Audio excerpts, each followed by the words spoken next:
Hi friends, my name is Mujibur Rahman. मैं एक business consultant और डिजिटल मार्केटर और इससे रिलेटेड टिप्स एंड ट्रिक्स देता रहता हूं। आज हम जिस टॉपिक की बात करेंगे वो है 301 रीडायरेक्ट एंड 302 रीडायरेक्ट। अब 301 रीडायरेक्ट और 302 रीडायरेक्ट क्या है, इसके बारे इसको बताने से पहले सबसे पहले हम आपको एक छोटा सा डेफिनेशन बता देते हैं कि रीडायरेक्ट एक्चुअली होता क्या है। कभी कभी आप ये देखते होंगे कि एक यूआरएल होता है, ठीक है। एक यूआरएल जो होता है, यूआरएल का मतलब ये है कि जो वेबसाइट हम चला रहे होते हैं उसमें एक पेज होता है, पेज का एक यूआरएल होता है। अब कभी कभी ये देखा गया है कि हमें क्या करना होता है कि उस पेज को मूव कराना होता है दूसरे पेज पर।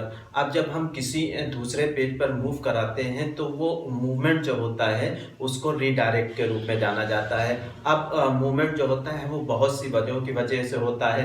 कभी ऐसा होता है कि हमारा पहले का जो यूआरएल है वो किसी वजह से उसको हमें बंद करने की वजह से हम उस पेज के सारे कंटेंट को दूसरे यूआरएल पे मूव कराना चाहते हैं। अब जो सेकंड यूआरएल पे मूव कराना चाहते हैं तो एक तरह का रिडायरेक्शन ये होता है। और कभी हमने ये भी देखा है कि जो हमारा यूआरएल होता है उसमें कुछ चेंजेस हमें करने होते हैं, कुछ चीज़ें हम उसमें चेंज कर रहे होते हैं, जिसकी वजह से हमें थोड़े से टाइम के लिए अपने जितना भी कंटेंट है उसको दूसरे पेज पर मूव कराना होता है।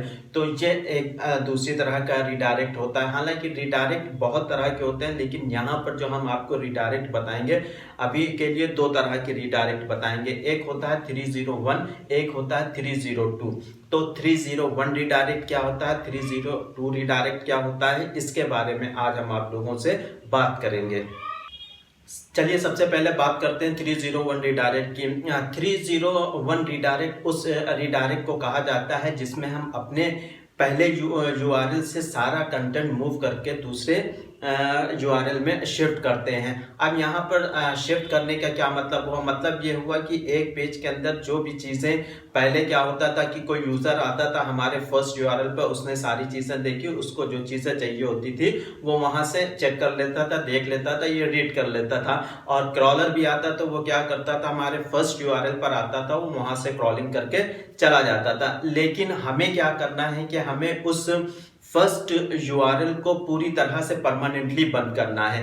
अब परमानेंटली जब हम बंद करते हैं तो हमें क्या करना है कि हमें क्रॉलर को या इस चीज का इंडिकेशन देना है कि अब जितना भी कंटेंट है वो यूआरएल 1 पे ना होकर यूआरएल 2 पे मूव कर गया है। तो उसके लिए हम एक रिडायरेक्ट लगाते हैं जिसको 301 के रूप में जाना जाता है। जो 301 होता है वो परमानेंटली मूव्ड रिडायरेक्शन होता है। परमानेंटली मूव्ड रिडायरेक्ट इसलिए कहा गया क्योंकि वहां पर हम क्या करते हैं कि यूआरएल 1 का जितना भी कंटेंट होता है वो सारा का सारा यूआरएल 2 पर मूव कर दिया जाता है। इससे होता क्या है कि जब अब जो यूजर्स आते हैं, जब भी क्रॉलर आता है तो यूआरएल 1 पे ना रुककर यूआरएल 2 पर वो मूव करता है। वहां से वो सारी चीजें जितना भी कंटेंट है वहां पर से वो क्रॉलिंग करके ले जाता है। और जब गूगल पे सर्च करने आता है कोई यूजर्स भी तो वो यूआरएल 1 को ना दिखा के यूआरएल 2 को दिखाता है।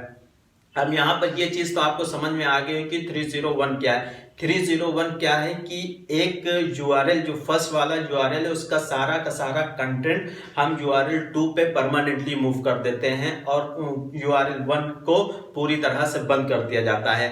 अब यहाँ पर एक सवाल और उठता है कि जब हम यूआरएल 1 को बंद कर रहे होते हैं तो जब यूआरएल हमने फर्स्ट बनाया होता है, उस पेज को बनाया होता है, तो उस पेज को हम रन करने के लिए यूआरएल रैंकिंग में लाने के लिए रैंकिंग में लाने के लिए हमने बहुत से ऐसे काम किए होते हैं जिससे कि उसकी अच्छी जो है अच्छी सर्च इंजन में वो आ सके। उसके लिए हमने बैंक लिंक्स बनाए होते हैं, उसमें हमने बहुत अच्छा कंटेंट लिखा होता है, सारी वैल्यूज दी हुई होती हैं यूआरएल 1 में। लेकिन जब हम कंटेंट यूआरएल 1 का कंटेंट यूआरएल 2 में मूव कर रहे होते तो क्या पॉसिबिलिटीज हैं ऐसे कि जितना भी यूआरएल 1 का कंटेंट यूआरएल 2 में मूव कर जाए। तो इसका बहुत सिंपल सा क्वेश्चन आंसर ये है, पॉसिबल है। क्यों? क्योंकि जितना भी ये कहा गया है कि जितना भी URL 1 का जो भी कंटेंट होता है उस कंटेंट के साथ उसकी जो भी वैल्यूज होती हैं वो भी ट्रांसफर होती हैं, चाहे वो बैकलिंक्स हो या कुछ भी चीजें हो, वो सारी वहां पर URL 2 में ट्रांसफर हो जाती हैं URL 1 की।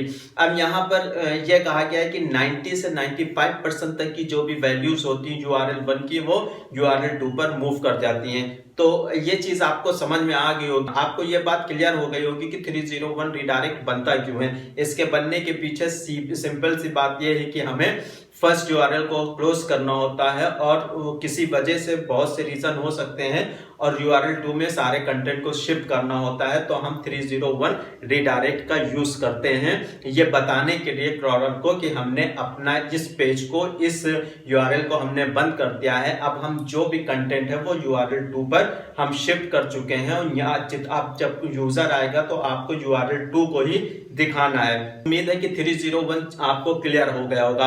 अब यहाँ पर एक चीज और आती है कि 302 क्या है। 302 अभी इससे पहले हमने बताया था कि एक रिडायरेक्ट होता है जो परमानेंटली होता है। जो 301 क्या था वो परमानेंटली मूवमेंट था। अब 302 है वो टेम्परेरी है।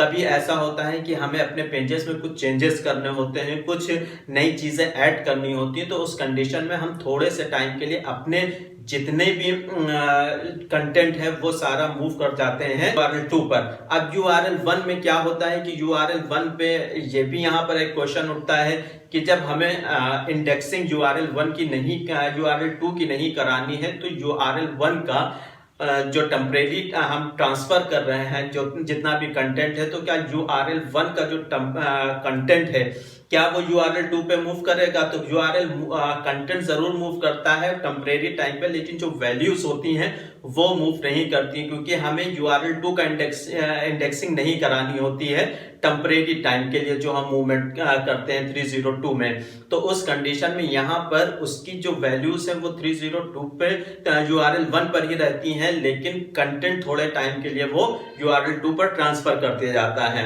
यहाँ पर सीधी सी बात ये है कि हम अगर 301 की बात करते हैं तो वहां पर सारी चीजों को ट्रांसफर कर दिया जाता है, वैल्यूज को ट्रांसफर कर दिया जाता है क्रॉलर को इंडेक्सिंग के लिए सेकंड URL को इंडिकेट किया जाता है, लेकिन टेम्परेरी वाले में हम सिर्फ थोड़े टाइम के लिए अपना URL अपना कंटेंट ट्रांसफर कर रहे होते हैं, तो उस कंडीशन में हमें वैल्यूज को ट्रांसफर करने की जरूरत नहीं और ना ही क्रॉलर को यह इंडिकेट करना है कि आप 302 के आप URL 2 के कंटेंट में आप URL 2 में इंडेक्सिंग करें जाके।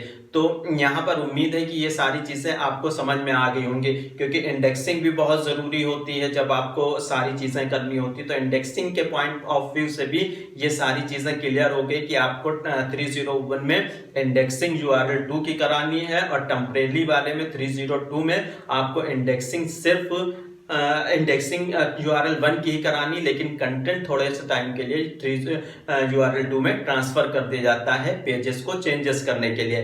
तो उम्मीद है कि 301 और 302 रिडायरेक्ट क्या होता है ये चीज समझ में आई होगी।